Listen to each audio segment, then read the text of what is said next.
Bon, ben voilà, Patrick, t'es prêt? C'est bon. Bon, on aurait pu faire une présentation commune parce que je vois qu'il y a pas mal d'enseignants qui, qui sont là. Mais merci Patrick de venir à l'école de Nantes. De toute façon, tu es un peu chez toi ici. Alors, pas spécialement à l'école parce que tu as d'autres engagements dans d'autres écoles, mais c'est un territoire que tu connais très très bien. Où tu as initié pas mal de choses avec Alexandre Chemetov. Voilà, donc on est ravis de t'accueillir ce soir. Et puis, on va te laisser te présenter. Merci à toi. Merci, merci beaucoup Claude et Pascal pour l'invitation. Ça va la voix? Je suis ravi d'être là, oui, effectivement, sur cette île de Nantes que j'ai pas mal arpenté pendant des années avec Alexandre Chemetov. Maintenant, ça commence à remonter un petit peu, mais ça fait toujours plaisir de revenir ici. Et puis peut-être aussi que le sujet dont je vais parler aujourd'hui un peu trouve ses racines, justement, enfin en tout cas une partie de ses racines, justement, sur le travail qu'on a mené pendant 10 années sur l'île de Nantes, la question des sols. Alors moi, je suis architecte et urbaniste, je suis professeur TPCAU à l'école de Paris-Belleville, et où je dirige une formation post-master en urbanisme, un DSA, diplôme de spécialisation en architecture. Et puis, je donne un cours sur les sols, voilà, qui est un sujet qui m'intéresse beaucoup depuis pas mal d'années, depuis l'espace public, en fait, d'où le lien avec l'île de Nantes, sur lequel on a réalisé pas mal d'espaces publics. Et puis, de surface, je me suis intéressé à l'épaisseur des sols et au potentiel que cela pouvait avoir. Et ça m'a conduit à écrire un bouquin l'année dernière, en janvier 2023, voilà, des tracés aux traces pour un urbanisme des sols. C'est le moment publicité pour acheter le livre aux éditions Apogée. Voilà. Et donc je vais vous montrer un peu une conférence dont on a discuté avec Claude et Pascal pour interroger la place que les sols pourraient avoir dans une société en transition, parce qu'au-delà des questions qui sont posées sur l'aspect législatif avec la loi climat et résilience d'août 2021 et de son objectif de zéro artificialisation nette, dont je reviendrai dans la conférence, sur lequel je reviendrai dans la conférence. C'est aussi la manière dont on peut mobiliser, nous architectes, les sols à tout point de vue. Et donc je vais d'abord dresser un petit peu des premières étapes de définition un peu de ce que sont les sols, qu'est-ce que ça veut dire, pourquoi, d'où ça vient cette question des sols un petit peu. Et puis ensuite peut-être arriver sur une partie plus opérationnelle, ou en tout cas j'espère aussi qu'il sera l'occasion de pouvoir échanger sur ce sujet. Voilà. Donc je commence la conférence par cette image un peu intrigante, qui est peut-être un peu notre état de stupeur ou de stupéfaction par rapport aux phénomènes environnementaux. Cette photo n'est pas truquée, elle n'a pas été générée par l'intelligence artificielle. C'est une photo réelle qui a été prise aux États-Unis. Et ces golfeurs, voyant évidemment le feu arriver derrière eux, ont préféré continuer à faire leur partie de golf. Le photographe qui a pris la photo les a interrogés aussitôt après avoir pris la photo en disant « mais pourquoi ?» Et en fait, ils disent oh, « on continue à notre partie, ça nous paraissait plus important ». J'espère qu'on n'en est pas là, enfin en tout cas le public de l'amphithéâtre n'en est pas là par rapport aux questions qui nous concernent d'environnement, d'écologie, appliquées à nos métiers, à nos pratiques d'architectes et d'urbanistes. Mais on en est quand même aussi un peu là, c'est-à-dire qu'on continue à penser depuis des années que les choses avancent et qu'on a le temps, que rien ne presse. Je ne voudrais pas faire référence trop de l'actualité, mais bon, voilà, les dernières discussions autour de l'agriculture nous ont montré que les arbitrages ne se faisaient pas toujours en faveur de l'écologie et des éléments qui vont protéger les sols, justement. Et puis là, encore plus récemment, avec les questions de voitures, de classification des automobiles et des interdictions dans les centres-villes. Enfin voilà, on voit qu'on a encore du chemin et je pense que en tant qu'architecte urbanisme, en tant qu'enseignant, et je pense que mes collègues le partagent aussi, on a vraiment quelque chose à jouer dans ce domaine. Je mets cette phrase en exergue, j'aime beaucoup cette phrase parce qu'une partie du travail que je mène sur les sols, c'est aussi de s'interroger à comment nos métiers se sont aussi intéressés à ces questions-là au travers du temps. Nos métiers et puis d'autres personnes qui nous ont aussi alertés, ici Paul Valéry, qui avait écrit cette phrase sur la question de la limitation des ressources. Parce qu'on a toujours tendance, on a une tentation du présentisme sur les questions environnementales qui concerne le présentisme, c'est le fait de s'intéresser à un sujet à partir du moment, de considérer que le sujet commence à partir du moment où on s'y intéresse.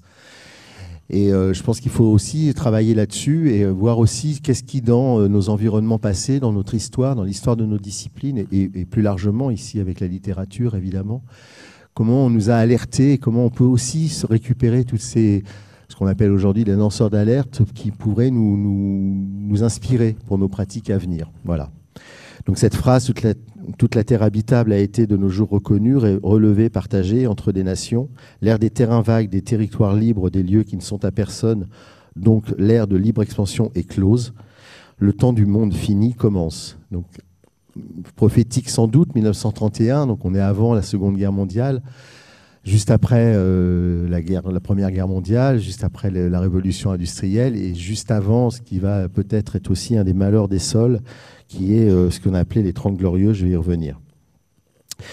La question des sols, elle est ancienne, on a pu constater que ce sujet, il a été longtemps un peu encapsulé ou un peu interdit parce qu'il était lié aussi à des croyances religieuses en particulier. Et j'ai mis ici cette illustration de la carte des enfers de la Divine Comédie de Dante qui rappelle que les sols, les tréfonds, la profondeur des sols a longtemps été considérée comme le lieu de l'enfer. Et dans la Divine Comédie, le diable est jeté et creuse un trou et va au centre de la terre, au lieu le plus éloigné de Dieu. Et ça peut paraître anecdotique, mais c'est aussi une des raisons pour lesquelles, pendant très longtemps, la question des sols n'a pas été beaucoup étudiée, parce qu'il y avait une espèce d'interdit comme ça, jusqu'au XVIIIe siècle, grosso modo, d'étudier les sols, parce que c'était le lieu de l'enfer, quoi. C'était le tréfonds, avec tous les imaginaires et toutes les croyances qui y étaient affectées. Pourtant, les sols, c'est souvent aussi associé au monde rural. Et puis le sol, c'est aussi ce qui nous a déterminés en deux grandes catégories, les civilisations de la trace, qui permettent qui marquent des implantations, qui s'installent, qui cultivent la terre, qui la font fructifier, etc. Donc cette photo de Raymond Depardon qui montre des paysans, qui sont dans sa série Profil paysan et qui participent à cette population, à cette civilisation de la trace qui travaille le sol, qui le fait fructifier et qui, pendant longtemps, en a pris soin. Peut-être aujourd'hui un des sujets de discussion. Et puis, les civilisations du passage, qui sont les civilisations nomades, qui ont traversé le monde, qui continuent à traverser le monde, et qui sont aussi rattrapées par les questions environnementales, parce que les questions de risque que font courir nos développements humains au sol fabriquent aussi beaucoup de nomadisme et de migration climatique, qu'il va falloir un jour ou l'autre prendre en compte. Si à Nantes ou à Paris, on a des étés à 40 degrés, vous imaginez bien que plus au sud, sous d'autres latitudes, les étés sont terriblement chauds, terriblement invivables. Et évidemment, les sols sont détériorés, abîmés, plus en capacité de nourrir les personnes. Et toutes ces populations vont à nouveau se déplacer. Donc ça va poser, vous imaginez bien, quelques sujets. Donc c'est important de se rappeler aussi que les sols, c'est l'ancrage aussi de nos civilisations. C'est le lieu fondateur, le lieu à partir duquel on a travaillé, on a développé, cultivé, etc. Soit en s'y implantant, civilisation dite de la trace, soit en circulant et en irriguant comme ça le monde de routes, des espaces, etc. Il y a un sujet qui me paraît extrêmement important sur la question des sols, c'est la question de la représentation, qui va nous intéresser beaucoup, nous architectes, ou en tout cas dans une école d'architecture. Et on voit ici sur cette gravure de 1795, on voit justement cet écho à ce que je racontais, qui pourrait paraître anecdotique, de la Divine Comédie, des Enfers, cette capacité qu'on avait à représenter ces premiers horizons, c'est ce qu'on appelle la pédosphère, c'est-à-dire les premiers mètres qui occupent la croûte terrestre, ce que d'autres, comme par exemple Bruno Latour, sociologue et philosophe des sciences, a appelé la zone critique, ou lui et d'autres évidemment. Donc cette couche un peu très fine sur laquelle tout se joue, les échanges avec l'air, l'eau, etc., dans lesquels on va cultiver la terre. Et puis en dessous, vous voyez, dans cette représentation de 1795, le flou qu'il y avait encore à représenter l'épaisseur du sol et ce qui le constituait. Donc c'est assez intéressant de voir comment on a progressivement essayé de comprendre comment les sols fonctionnaient et comment on est arrivé à comprendre cette structuration très particulière des sols constituée d'horizons, de couches horizontales. C'est un assez joli mot d'ailleurs, l'horizon des sols. Ça ouvre aussi des perspectives sémantiques assez intéressantes. Et cette structuration des sols, elle est extrêmement intéressante parce qu'elle est l'histoire finalement des exhaussements, de la fabrication des sols qui se sont réalisés et constitués durant des siècles. Il faut des siècles pour constituer un sol, il faut quelques secondes pour le détruire avec des pollutions, avec des éléments extérieurs, etc. Et donc, les sols vivants, c'est un peu ça, c'est cette image de cette stratification, ces horizons absolument réguliers, enfin le plus régulier possible quand ils n'ont pas été abîmés, et puis qui permet la circulation des oligo-éléments à l'intérieur, avec un agent absolument indispensable dans le fonctionnement des sols, qui est le ver de terre, qui lui permet de faire cette navigation entre les différentes couches. Et ce qu'il faut savoir, c'est qu'un sol, moi je ne suis pas pédologue et je ne vais pas vous faire un cours de pédologie et de sciences des sols, mais ce qui est intéressant, c'est qu'un sol vivant, c'est dans une cuillère à soupe si vous prenez une cuillère à soupe de sol vivant, d'un sol vivant riche, en parfaite santé, vous allez avoir autant de micro-éléments qu'il y a d'habitants sur la planète. Donc on est sur un milieu extrêmement riche, extrêmement puissant, qui est extrêmement fragile par ailleurs. Et évidemment, les progrès je ne sais pas si on doit appeler ça des progrès d'ailleurs, de l'agriculture, ont réduit finalement la capacité des sols à être vivants, à avoir cette richesse en leur sein, et réduit à la couche la plus superficielle tous les échanges grâce aux apports de pesticides, engrais, etc. Alors que normalement, on a un sol qui, sur cette épaisseur de quelques mètres, permet le développement des végétaux et des aliments. Il y a un certain nombre, la conférence va être un peu ponctuée d'un certain nombre de dessins que j'ai réalisés qui m'ont permis d'illustrer le livre dont je parlais tout à l'heure. Et ça, c'est un dessin d'après David Hockney qui rappelle que les sols, tout paysage est l'expression d'un sol. Les caractéristiques visibles des paysages que l'on traverse partout dans le monde sont liées à la nature des sols. Les types de plantations, la géographie, la topographie, etc. Tout ça, ça vient des sols, ça vient de la manière dont ils se sont comportés au fil du temps, comment ils ont évolué, comment ils ont bougé, comment ils se sont déplacés même, et quel type de végétation, selon le climat évidemment, mais quel type d'implantation aussi on a pu imaginer. Donc cette image, elle est extrêmement importante parce qu'elle nous rappelle que quand on prend connaissance d'un site, pour certains d'entre vous, vous revenez de Corse, je crois, c'est extrêmement important d'avoir cette attention au paysage, au territoire, en sachant que tout ça vient aussi de ce substrat que sont les sols.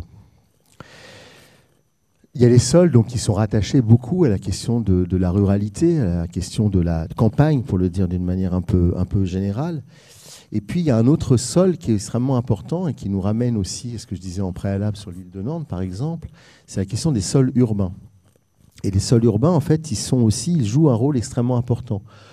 Aujourd'hui, on parle d'été à 40 degrés ou à 50 degrés. Le PLU bioclimatique que vient de sortir la ville de Paris prévoit justement une ville qui est capable de résister et de faire résister ses habitants à des températures de plus en plus importantes. Donc créer des îlots de fraîcheur, retrouver ce qu'on appelle de la nature en ville, même si on peut contester cette appellation, on pourra y revenir. Mais tout ça, ne peut se faire qu'avec les sols urbains. Or, les sols urbains, ils ont longtemps été invisibilisés.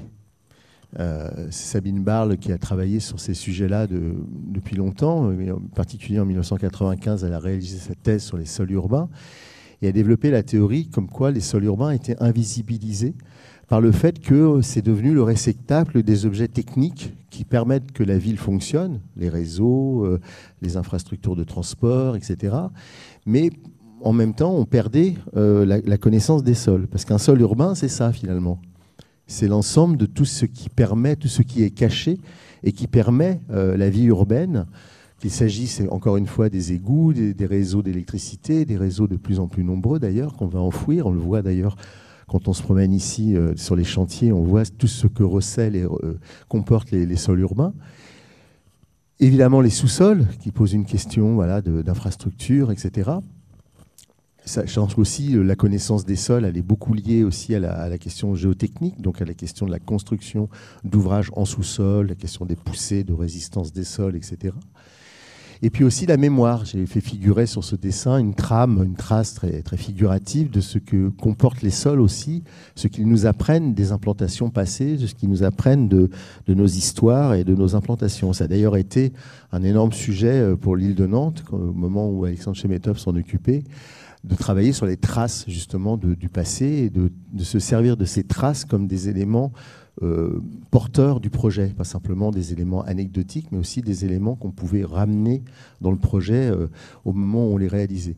Donc c'est cette connaissance des sols, même les sols urbains, elle est extrêmement importante et absolument essentielle à la compréhension des systèmes aussi urbains. Et les sols urbains, ils vont jouer un rôle, encore une fois, extrêmement déterminant dans les questions de régulation climatique auxquelles on va devoir faire face, ou on fait face d'ores et déjà. Pardon. Alors, les sols, voilà, je mets les glaneuses de Millet que tout le monde connaît, tableau un peu iconique, comme on dit, parce que les sols, on les a souvent rattachés au monde rural. Mais les sols, c'est aussi les sols du monde industriel, qui ont, à partir de la révolution industrielle, ça va vous rappeler des cours anciens peut-être de terminale ou de première, la révolution industrielle, ça a été le grand moment de transformation et d'exploitation des ressources. Alors les ressources dans les sols, on les a toujours exploitées, depuis le paléolithique, l'âge de fer, on a toujours exploité les choses dans le sol, mais on peut considérer qu'à partir du 19e siècle, il y a une forme d'accélération qui s'est produite. Certains date d'ailleurs cette période dans laquelle nous sommes encore, qu'on appelle anthropocène, c'est-à-dire le moment où l'activité humaine a un impact flagrant sur nos environnements, a commencé au moment de la révolution industrielle, avec l'exploitation en particulier des mines de charbon dans le nord de la France, comme le montre cette image, dans des conditions de travail extrêmement difficiles, mais qui ont été extrêmement développées et très, très importantes pour l'industrie des pays, dont la France et l'Europe en particulier. Mais cette accélération, ça a été aussi toute la période de la révolution industrielle, avec ce tableau de Lionel Walden, qui montre les docks de Cardiff et qui montre aussi l'ensemble du mécanisme qui s'est mis en place à partir de cette époque pour exploiter, utiliser les ressources des sols un peu partout dans le monde, les déplacer avec le voie ferrée. Et on voit sur cette image un peu la quintessence finalement de la révolution industrielle, à la fois l'émergence du chemin de fer comme lieu de transport, les usines, etc., avec toutes les pollutions qui ont été occasionnées à cette occasion. Pollutions dont les sols ont été extrêmement victimes. Mais comme je le disais tout à l'heure, les sols ayant été invisibilisés, on a longtemps considéré que les questions de pollution venaient beaucoup de l'air. Les hygiénistes se sont beaucoup intéressés à ces questions, mais considéraient beaucoup la question de l'air comme étant l'air vicié. Enfin, on retrouve plein de textes, y compris de Louis-Ferdinand Céline, quand il parle de la zone à Paris, etc.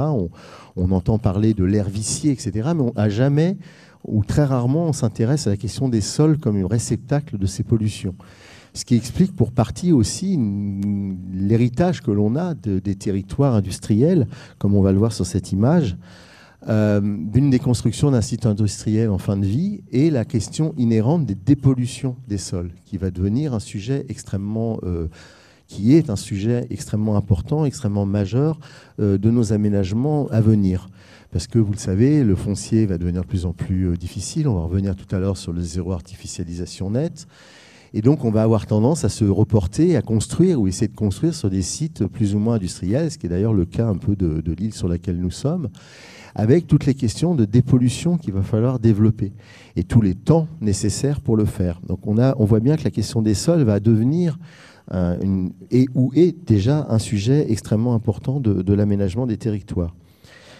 Il y a une expression que moi j'aime pas beaucoup, c'est de considérer les sols comme une ressource. On entend souvent dire le sol est une ressource, etc. Moi je trouve ce terme un peu ambigu dans la mesure où il laisse entendre que on peut utiliser les sols comme on l'entend, on s'en sert, c'est une ressource, donc elle est disponible, etc.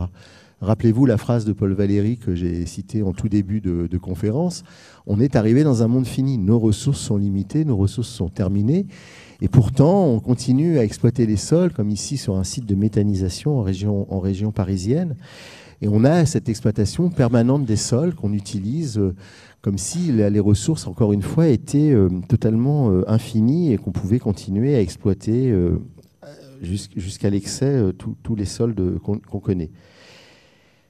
Et puis les sols, on en a aussi dans notre poche.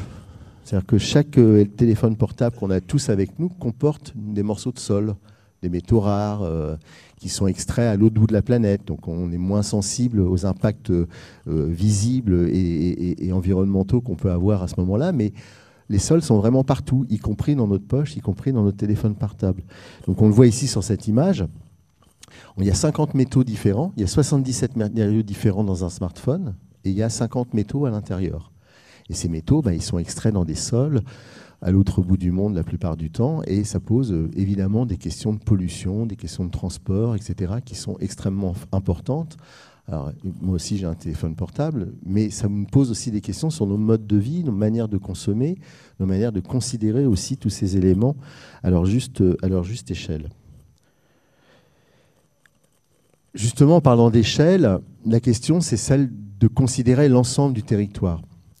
En tant qu'architecte urbanisme, j'aime pas trop qu'on fasse une séparation entre, d'un côté, le monde vertueux de la ville dense, par exemple, et puis de l'autre côté, comme ça a été le cas, Emmanuelle Wargon, ancienne ministre de l'Environnement, qui avait dit l'étalement urbain, faut arrêter, c'est dégueulasse, etc., en stigmatisant au passage les personnes qui habitent dans ce genre d'environnement. Moi, je pense qu'il faut considérer l'ensemble de ce territoire, comme l'avait dit André Corbeau, qui est un historien de la ville, qui est un historien de la ville, comme un palimpseste, c'est-à-dire comme un ensemble à partir duquel on continue à écrire des choses, à partir du déjà là, à partir des éléments, et évidemment à partir des sols qui composent cet ensemble figuré là sur ce dessin, qui constitue nos environnements urbains, aussi dans des logiques sans doute d'épaulement, dans des logiques de mutualisation, dans des logiques d'échange qui peuvent aussi être extrêmement bénéfiques pour la question des sols.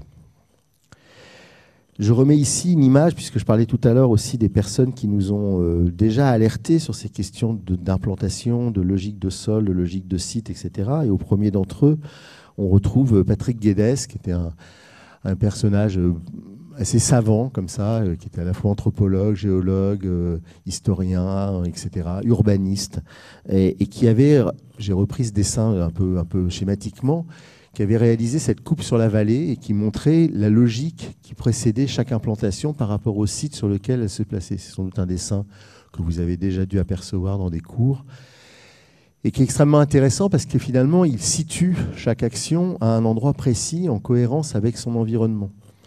Et finalement, ce qui s'est sans doute passé avec le mouvement, avec la révolution industrielle d'une part et puis sans doute l'accélération des 30 glorieuses, donc la période qui a suivi l'immédiate après-guerre jusqu'à aujourd'hui à peu près, c'est que c'est la grande accélération des 30 glorieuses et c'est à peu près de dire qu'on peut faire à peu près tout n'importe où. Les techniques, la maîtrise justement de la géotechnique, des sols, construire de plus en plus profond, fabriquer des fondations de plus en plus puissantes, etc., nous a amené à considérer que finalement, on pouvait faire tout n'importe où. Et peut-être que c'est ce paradigme-là qu'il faut reconsidérer aujourd'hui. C'est-à-dire peut-être se dire, en fait, une des postures qu'on pourrait adopter en tant qu'architecte urbaniste, en tout cas c'est une hypothèse que je formule ici et que je suis tout à fait envie de discuter avec vous, c'est qu'on pourrait aussi reconsidérer nos modes d'implantation en regard des situations. Ce que aussi André Corbeau a appelé l'aptitude territoriale, c'est-à-dire considérer d'abord le lieu, le regarder, l'analyser, le comprendre, pour ensuite imaginer ce qu'on pouvait y implanter. Donc déroger d'une certaine façon à cette loi moderne qui nous a permis, alors qui a été nécessaire, moi je ne veux pas non plus jeter la modernité, ce serait un peu commode de tirer sur la modernité comme ça, parce qu'il fallait équiper sans doute, il fallait créer des autoroutes, il fallait créer un certain nombre d'équipements, on sortait d'une période extrêmement difficile de conflits, etc., avec des mouvements de population. Ok, mais aujourd'hui, est-ce qu'il ne faut pas reconsidérer les choses et se poser autrement la question de l'aménagement en considérant finalement l'ordre d'arrivée des paramètres d'une manière différente et de considérer peut-être les sols en particulier comme étant le premier élément qu'il faudrait regarder avant même de considérer un quelconque aménagement. Alors ici, c'est un peu comment dire, le collage des catastrophes, quoi, un peu. C'est un peu voilà, tout ce qui nous est arrivé et tout ce dont on hérite finalement aujourd'hui, à force de considérer justement que les sols sont des ressources qu'on peut utiliser comme ça d'une manière absolument infinie, alors même qu'on est dans un sol fini. Donc l'agriculture industrielle, avec voilà, les éléments d'actualité qui résonnent encore aujourd'hui, la question des inondations, avec la question de l'imperméabilisation des sols, si dans certaines régions, comme encore une fois dans le Pas-de-Calais, encore un élément d'actualité, on en est à la 3e ou 4e inondation, c'est parce que les sols ont été imperméabilisés, parce qu'on a construit dans des endroits où on était dans des zones à risque, et qu'aujourd'hui, ben voilà, on crée des situations d'inconfort et même de danger pour les populations qui habitent, avec des répercussions économiques absolument terribles pour elles. La construction de l'autoroute, les infrastructures en général, je reviens sur le schéma précédent, sur la modernité, voilà, et puis surtout l'utilisation de la voiture comme élément principal de développement de l'aménagement du territoire. Et là, je pense qu'il faut être assez clair sur ce sujet-là, qu'il s'agisse de la ville dense ou qu'il s'agisse des grands ensembles, qu'il s'agisse de toutes ces figures qui sont apparues autour du XXe siècle, ou qu'il s'agisse de l'étalement urbain, le point commun de ces deux types d'urbanisation et d'aménagement du territoire, c'est la bagnole. Vous savez, la bagnole qu'on adore, comme le dirait l'autre, mais qui montre que le ressort est le même, c'est-à-dire qu'on a beau changer les formes, développer autrement, s'implanter autrement, l'élément majeur, moteur, si j'ose dire, à explosion évidemment, c'est la voiture. Et c'est ça qui est vraiment au cœur du dispositif, c'est-à-dire cette question de la mobilité, du déplacement qui consomme énormément de sol, qui consomme énormément d'énergie, qui pollue évidemment, même la voiture électrique, on ne va pas rentrer dans le débat, mais enfin vous voyez, constitue véritablement la base de notre urbanisation. Donc un des enjeux, c'est sans doute aussi d'imaginer des aménagements qui vont être moins dépendants des déplacements carbonés et en tout cas des déplacements individuels. Le glissement du trait de côte au centre, avec l'éboulement sur la côte atlantique et ce bâtiment Signal qui depuis a été détruit, qui est aussi une histoire que je vous invite à aller regarder. Il y a un très beau bouquin qui est sorti là-dessus, qui raconte cette histoire de ce bâtiment qui a été construit, qui a été vendu à des gens qui voulaient habiter ou en tout cas avoir une villégiature au plus près de la mer. Et puis le trait de côte les a rattrapés et on a été obligé de démolir ce bâtiment et il y a eu tout un procès pour dédommager les différents habitants. Il y a l'érosion des sols, qui est un phénomène mondial, des sols qui se désagrègent, qui perdent leur qualité nutritive, mais qui perdent aussi leur structuration. Parce que quand on continue à mettre des éléments extérieurs comme des pesticides, des engrais, etc., on appauvrit les sols, mais on en affecte aussi la qualité physique, la qualité mécanique. Donc on perd de la stabilité des sols. L'exploitation des carrières, même si évidemment construire en pierre aujourd'hui c'est un sujet qui revient, donc il y a aussi cette question, cette tension entre construction, utilisation de matériaux, de ressources et économie sur les sols. Exode climatique, qu'on voit ici en bas, et puis évidemment des cultures hors sol qui commencent à devenir une réponse techniciste à l'application des sols. C'est-à-dire qu'on considère aussi qu'on pourrait régler le problème des sols en ne s'en occupant plus et en faisant une agriculture qui serait hors sol, en laboratoire et qui serait complètement déconnectée des milieux et des environnements. Bon, je vais un peu vite, donc on pourra y revenir si vous voulez. Je parlais de la bagnole. Ce qui est assez marquant, c'est aussi ce réseau absolument incroyable qu'on a complètement abandonné du chemin de fer en France. Moi, je fais une petite aparté, ça peut paraître un peu lointain par rapport au sol. Néanmoins, ça montre aussi cette mécanique aussi qui a été à l'œuvre pendant des années. On remonte à 1929, on voit l'ensemble du réseau ferroviaire qui irriguait le territoire français. Vous avez vu dans les villages, les villes, des traces d'anciennes gares, on voit... Est-ce qu'il y a pas souvent encore les rails, mais on voit encore ces installations. Et à chaque fois, ces cartes en rouge apparaissent le nombre de voies ferrées qui ont été démolies dans la période, qui ont été, pas démolies, mais abandonnées ou mises hors service pendant la période. Et tout ça au privilège du transport rapide avec les LGV, TGV, etc. Et aujourd'hui, on se dit, mais est-ce qu'une des raisons, enfin, est-ce qu'un des motifs de l'aménagement du territoire ne serait pas de retrouver un réseau analogue ou similaire de lignes de transport en commun? Avec Amélie Nicolas, on a souvent parlé de la diagonale du vide, qui est aussi un endroit dans lequel, pour circuler en train, c'est extrêmement compliqué. Donc voilà, c'est aussi des réflexions d'aménagement un peu plus larges, mais qui mobilisent aussi la question des sols, parce qu'évidemment, pour recréer ce genre de réseau, ou en tout cas essayer de le maintenir en activité, c'est un sujet extrêmement important, extrêmement prégnant. Les sols, c'est aussi, j'y reviendrai aussi tout à l'heure, mais c'est aussi la question du parcellaire, la question du cadastre. Le sol, c'est lié à la propriété foncière. Et c'est sans doute des freins aussi qui fait qu'on ne s'est pas beaucoup occupé des sols, parce qu'à partir du moment où il est lié à la propriété privée, le droit français dit que la propriété privée est inaliénable. Et comme elle est inaliénable, une fois que vous êtes propriétaire d'un terrain, vous faites ce que vous voulez à l'intérieur, sauf si vous avez effectivement une source, une rivière qui passe, ou qu'on découvre des minerais, de l'or, du pétrole, auquel cas c'est l'État qui récupère tout. Mais dans un cas normal, le propriétaire est chez lui et propriétaire du sol et du tréfonds. Donc ça, c'est la question du cadastre, sur laquelle je reviendrai tout à l'heure, la question du foncier, mais aussi de voir en architecte, cette fois, cette superposition d'une zone à urbaniser prioritaire, les ZUP, qui se sont établis en France entre 1959 et 1967, et qu'ont fabriqué les grands ensembles, qu'ont fabriqué un certain nombre de quartiers qu'on connaît ici ou là. Et ce qui frappe quand on regarde la superposition du parcellaire et du territoire tel qu'il était, c'est l'absolue déconnexion qui existait entre l'implantation de ces bâtiments et le parcellaire existant. Alors ça s'explique pour plein de raisons, l'état aménageur, les ventes de terrain, etc., etc. Mais on comprend bien une espèce d'amnésie comme ça, ou de perte de contact avec le sol et la manière dont on s'ancre dans le territoire, en implantant finalement des bâtiments sur des logiques qui ne sont plus du tout celles des sols sur lesquels elles viennent s'implanter.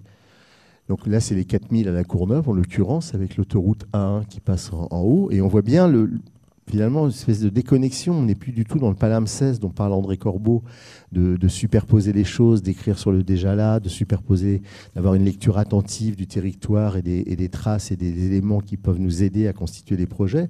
On est véritablement sur un nouveau calque qui serait celui de la modernité, pour l'appeler très rapidement, et qui, évidemment, nie totalement le territoire tel qu'il est constitué. Alors ça a commencé un peu à bouger, il y a eu pas mal d'articles, dont celui-ci qui avait fait pas mal de bruit à l'époque, en 2010, dans Télérama, Halte à la Franche-Moche, qui était cette France qu'on avait tendance un peu à disqualifier. Alors ça a été très critiqué, cet article, et à juste titre sans doute, parce que c'était un peu une revue parisienne qui regardait les territoires un peu avec mépris, en disant mais c'est plus possible, on ne peut pas aménager les choses, les ronds-points, les zones commerciales, les lignes à haute tension, tout ça c'est absolument abominable, il faut arrêter avec ça. Je ne sais pas si le terme de France moche était absolument bien choisi, cependant il a permis de sensibiliser à cette question de l'aménagement du territoire, où évidemment les sols n'étaient plus du tout considérés comme étant un élément fondamental. On a eu des réactions, pas très loin d'ici, avec Notre-Dame-des-Landes, où il y a d'autres manières d'occuper les sols en réaction à ces grands projets, qu'on a qualifiés de grands projets inutiles, de dire, ben voilà, on va peut-être reprendre pied, reprendre des attachements, pour le dire comme Bruno Latour, reprendre des attachements avec les territoires sur lesquels on habite, et considérer la question de l'aménagement, de l'habitat, de l'occupation autrement. Alors évidemment, ici, c'est une manière assez illégale de le faire, mais qui est intéressante dans ce qu'elle a fabriqué, me semble-t-il, de gouvernance, de répartition, d'équité, etc., qui est un exemple, je pense, assez intéressant à regarder. D'autres mouvements de contestation, vous allez me dire quel est le lien entre les gilets jaunes et les sols. Il y a quand même l'idée que c'est cette France, justement, la France moche que décrivait Télérama en 2010, qui s'est un peu réveillée à un moment donné en se disant, mais avec les taxations sur les carburants, souffrait finalement de cet éloignement qu'on avait fabriqué aussi. Le modèle de la voiture dont j'ai parlé tout à l'heure a fabriqué aussi des éloignements qui finissent par peser énormément sur la vie des ménages et devient un coût absolument pharaonique compte tenu de l'inflation, compte tenu de la crise, etc. Et qui a fabriqué, entre autres, mouvement un peu complexe aussi quand même, on pourrait revenir dessus, qui a fabriqué ce mouvement des Gilets jaunes, mais qui est issu de cette France périphérique, cette France périurbaine, qui a été aux premières loges, d'une certaine façon, de cet urbanisme amnésique de ces sols. D'autres mouvements de contestation continuent et contre des projets d'aménagement, ces grands projets inutiles. C'est récemment le projet de l'Axe 69, que vous avez peut-être suivi, qui est une nouvelle bretelle d'autoroute qui va être créée du côté de Toulouse. Et là, ce qui est intéressant, ça reparle d'architecture, d'urbanisme et de paysage, puisque c'est un jeune paysagiste, Karim Lagani, qui s'est emparé de ces sujets-là, qui est allé documenter les luttes des personnes qui luttent contre cet aménagement, qui ne souhaitent pas qu'on réalise cette autoroute.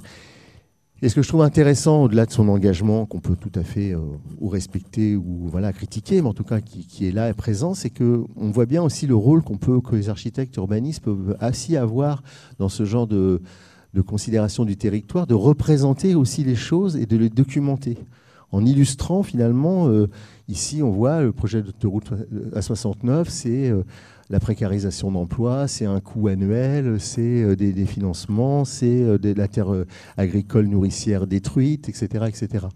Et je trouve que la question de la représentation et finalement de la prise de conscience et le porter à connaissance des sujets comme celui-là peut être aussi pour nous, je trouve, un vecteur extrêmement intéressant de discussion, de médiation, d'articulation et de préalable peut-être à d'autres projets ou d'autres manières de considérer les choses.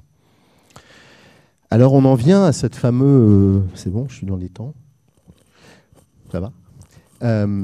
On est aussi dans cette question du zéro artificialisation nette. Alors qu'est-ce qui s'est passé? On a eu un certain nombre de lois issues un peu de toutes les réflexions que j'ai montrées, d'espèces de cheminement comme ça. Le ministère de l'écologie apparaît dans les années 70 en France. On commence à avoir des préoccupations environnementales. Il y a le principe du pollueur-payeur qui est mis en place, qui n'est pas complètement appliqué, mais on commence à avoir une toile comme ça qui commence à se mettre en place. Et une des dernières lois qui a été votée, la dernière loi qui a été votée sur des questions environnementales, c'est la loi climat et résilience d'août 2021, dont un des objectifs, le zéro artificialisation nette, est sans doute un des rares sujets qui est émergé de la Convention citoyenne. C'était quand même assez rare pour le souligner, compte tenu du relatif succès de cette initiative pourtant très intéressante. Et qu'est-ce que ça dit? Ça dit que on consomme de plus en plus de terres agricoles, de terres naturelles, de terres forestières, et qu'il va falloir à un moment donné rationaliser tout ça. Le problème majeur que ça pose sur l'objectif, de plus en plus, il y a convergence. On voit bien qu'on ne veut plus continuer à artificialiser, imperméabiliser, transformer des terrains qui peuvent avoir d'autres fonctions, d'autres usages, tout aussi utiles et tout aussi importants, d'alimentation, de biodiversité, etc. Mais la difficulté, c'est la définition de l'artificialisation. Parce que zéro, on voit bien ce que ça veut dire, on arrête. Artificialisation, c'est déjà plus ambigu. Je reviendrai sur le net tout à l'heure. Donc l'artificialisation, aujourd'hui, c'est défini comme l'altération durable de tout ou partie des fonctions écologiques d'un sol, en partie de ses fonctions biologiques, hydriques ou climatiques, ainsi que de son potentiel agronomique par son occupation et son usage. C'est un peu technocratique comme définition, un peu compliqué aussi à appliquer et surtout très ambigu quand on considère que les trois images qui sont en haut de cette vignette considèrent ces sols comme non artificialisés. Donc les terrains agricoles, quel que soit le type d'agriculture qui est utilisé, les carrières, on ne sait pas très bien pourquoi, mais en tout cas les carrières sont considérées comme non artificialisées, et les forêts. Sachant qu'en plus en France, on est majoritairement dans des forêts privées, donc on ne voit pas très bien la question. En dessous, la ligne du bas, c'est tout ce qui est considéré comme artificialisé, et qui pourtant sont des terrains dans lesquels on a potentiellement plus de réserves de biodiversité que dans les terrains qui sont au-dessus. C'est le cas des friches, des espaces ouverts non boisés, c'est le cas d'un certain nombre de jardins, potagers ou autres de maisons individuelles, justement, on y revient, parce qu'elles ne sont pas toutes complètement artificialisés, dans lesquels on a pas mal de ressources de biodiversité, pas mal d'intérêts. Et puis, c'est un peu le redondant, les potagers et l'habitat et jardin qui sont des éléments qui sont aujourd'hui considérés comme artificialisés. Alors, si on réfléchit 5 minutes, on se dit, mais alors, on ne peut plus urbaniser les terrains agricoles, ok, bon, les carrières, c'est toujours pas compris, les forêts, d'accord. Par contre, on peut venir densifier un habitat et jardin, et on va peut-être consommer de la terre qui est de très bonne qualité et qui va jouer un rôle à l'échelle plus large, qu'on appelle les trames brunes, qui va pouvoir avoir un rôle dans la biodiversité. Donc on voit bien que ces sujets-là, ils ont toujours une espèce d'ambiguïté dans leur application. Quand on dit, par exemple, qu'il faut densifier des zones pavillonnaires, ça paraît vertueux, on densifie là où c'est déjà bâti, mais on va aussi peut-être démolir des jardins ou détruire des jardins qui eux-mêmes sont des réservoirs de biodiversité et des espaces absolument indispensables pour les îlots de fraîcheur, etc., etc. Donc on voit bien que chaque situation va nécessiter, de notre part en particulier, une attention particulière et sans doute une marge d'interprétation par rapport à ce que la loi et ses décrets d'application nous imposent, ou nous proposent plus exactement. Et c'est bien d'ailleurs le débat dans lequel aujourd'hui nous sommes à l'échelle nationale de difficulté à mettre en place ce zéro artificialisation nette parce que justement cette définition n'est pas totalement satisfaisante et en tout cas ne peut pas s'appliquer comme ça d'une manière absolument égale ou linéaire à l'ensemble des territoires. Donc c'est ces marges d'ajustement et c'est ces marges même dans la loi que moi je pense qu'il faut que nous soyons à même de pouvoir interroger et pouvoir investiguer dans le cadre justement de propositions, de projets, etc. Et ça revient sur nos métiers et sur nos pratiques. Quelques chiffres d'artificialisation des sols. Le constat il est assez partagé. C'est des documents qui datent déjà d'il y a quelques années, mais on est à peu près sur cette courbe-là, c'est-à-dire qu'on a 23 000 hectares, alors on est entre 20 000 et 50 000 selon les comptes, mais enfin, on est quand même sur un nombre d'hectares par an, 23 500, prenons ce chiffre, d'artificialisation par an de terrains donc non artificialisés, soit une surface d'une métropole comme Dijon, par exemple. Donc c'est quand même extrêmement considérable. Et la plupart de cette artificialisation, elle est faite à destination de l'habitat, pour 68%. Et des formes d'habitat qui sont majoritairement des formes d'habitat d'étalement urbain, pavillonnaire, lotissement, hors des espaces bâtis, évidemment. Donc le problème, il est d'envergure. Et puis, il y a un petit clin d'œil à la Corse. D'ici à 2050, c'est l'équivalent de la Corse qui sera consommé. Donc c'est l'équivalent du territoire duquel vous revenez, qui aura disparu totalement, artificialisé totalement. Enfin, il n'aura pas disparu. Alors c'est là aussi, il y a des ambiguïtés dans les langages. Il n'a pas disparu, il s'est transformé. On n'a pas escamoté autant de territoires que ça. Mais ça pose quand même cette question de l'affectation et le rythme auquel l'artificialisation va. Ensuite, c'est intéressant de regarder où c'est situé. C'est-à-dire que l'artificialisation, elle n'est pas étale sur toute la France. Là aussi, le zéro artificialisation net, il a été critiqué par son côté un peu égalitaire sur l'ensemble des territoires. Quand on regarde cette carte, l'artificialisation, du moins important au plus important, du plus clair au plus foncé, se situe évidemment sur des zones littorales, des zones de rétro-littoral, comme diraient certaines, des questions métropolitaines, donc des aires déjà bâties ou presque bâties. On voit bien que dans les endroits, ce qu'on appelle la diagonale du vide, je reviens sur cette expression, ou dans les endroits moins bâtis, on artificialise moins, évidemment. Donc il y a un vrai sujet d'urbanisme, il y a un vrai sujet de considérer les sols dans les zones déjà urbanisées et retrouver du foncier, ou en tout cas d'imaginer des formes bâties, des formes urbaines, qui pourraient correspondre à d'autres manières d'utiliser les sols dans des zones où on a a priori besoin de continuer à construire, accueillir des nouvelles populations, etc. Donc le mal, ce serait ça. Le mal, ce serait cette espèce de ville informelle qui n'est pas vraiment pensée, qui n'est pas vraiment organisée, qui serait l'étalement urbain et qui consommerait comme ça les terres agricoles et qui avancerait d'une manière inexorable, comme le montre ce dessin que j'ai réalisé d'après une photo d'un ami photographe. Mais la question, elle est que ce modèle, il n'est pas simplement consommateur de sol, il est aussi, on commence à voir apparaître des chiffres, il est extrêmement coûteux. C'est-à-dire qu'on a longtemps vécu, depuis en tout cas le début des années 70, on a longtemps vécu sur l'idée fausse que le lotissement, finalement, c'était tout bénef, parce que ça ne coûtait rien, en gros. Un terrain agricole était vendu, il était vendu plus cher que s'il avait été conservé en terrain agricole, donc tout bénef pour l'agriculteur. Le lotisseur, il fait les réseaux, il urbanise, et puis on peut bien passer des petites maisons dessus, et puis ça ne coûte rien. En fait, c'est faux. En fait, c'est complètement faux, et là, c'est des chiffres qui viennent du Canada, mais d'autres chiffres sont en train d'être travaillés. Moi, je travaille là-dessus avec des économistes comme Marie Defay, etc., qui on voit apparaître des coûts cachés en fait, de cette suburbanisation.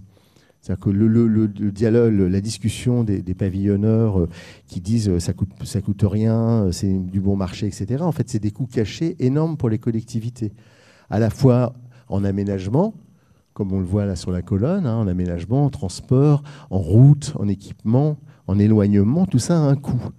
Ce qui aussi est à réfléchir dans les manières un peu plus frugales, comme on le dit aujourd'hui beaucoup, d'aménager le territoire.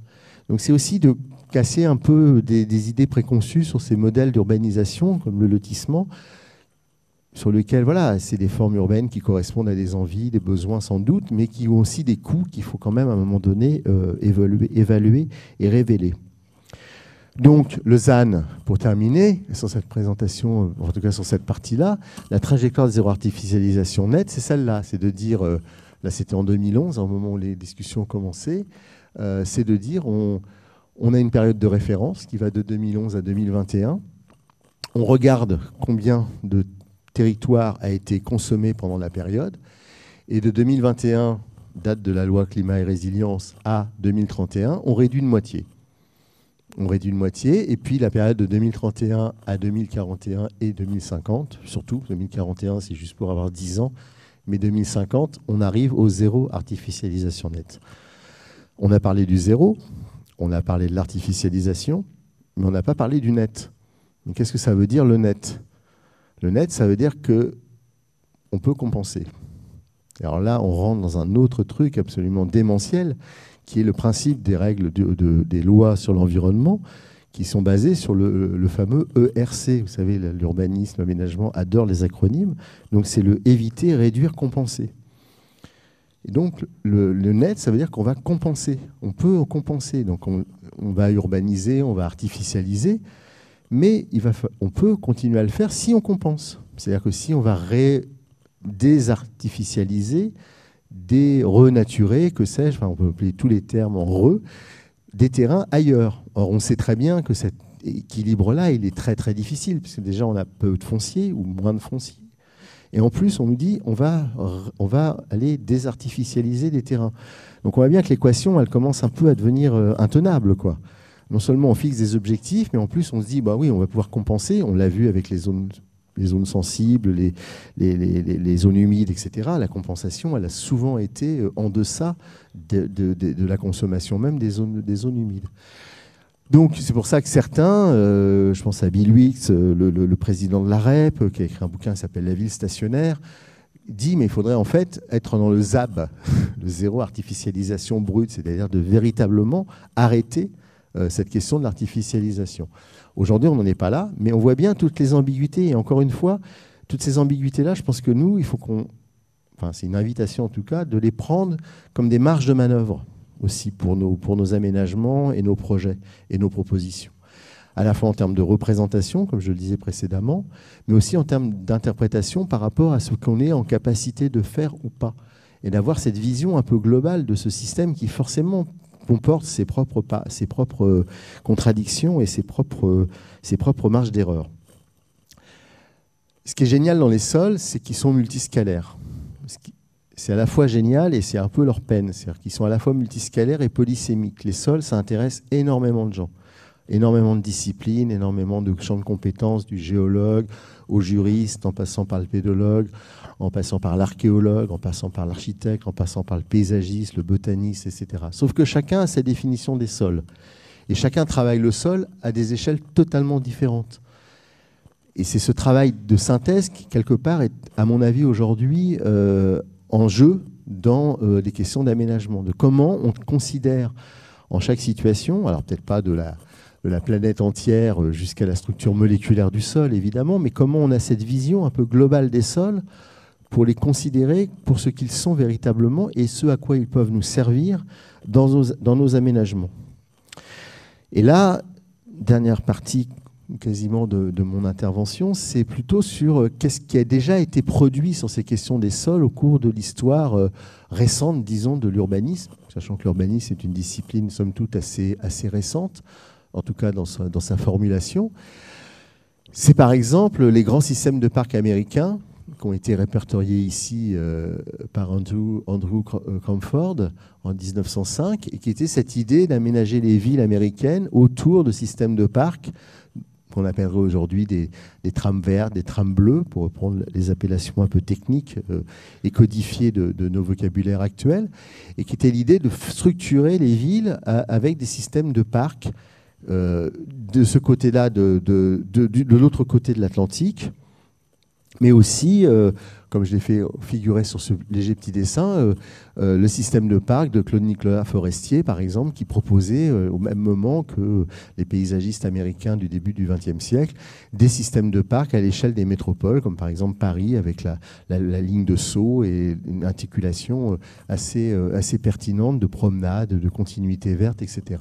Donc là, il y a une source aussi d'inspiration qu'on pourrait continuer à explorer, comme par exemple celle aussi qu'avait réalisée dans les années 30, entre autres Maurice Braillard pour le canton de Genève, qui était de faire un plan qui continue d'ailleurs à être plus ou moins suivi, mais qui continue de base aux réflexions de l'urbanisme actuel de la ville de Genève, qui est de pérenniser un certain nombre de terrains agricoles autour de la ville, et de considérer que les terrains agricoles qui sont autour de Genève, et pour avoir travaillé dans un de ces territoires, à Bernay en particulier, à Genève, effectivement, on ne déroge pas à cette question-là. Et c'est un plan qui a été posé dès les années 30, alors avec l'histoire particulière de la Suisse, avec la question de son autonomie alimentaire, avec sa question vraie ou fausse neutralité pendant la guerre, etc. Mais néanmoins, il y avait cette idée de considérer les sols à une valeur qui n'était pas simplement de vouloir d'être des réserves foncières, mais aussi des espaces qu'il fallait sacraliser pour considérer l'agriculture à proximité des centres bâtis.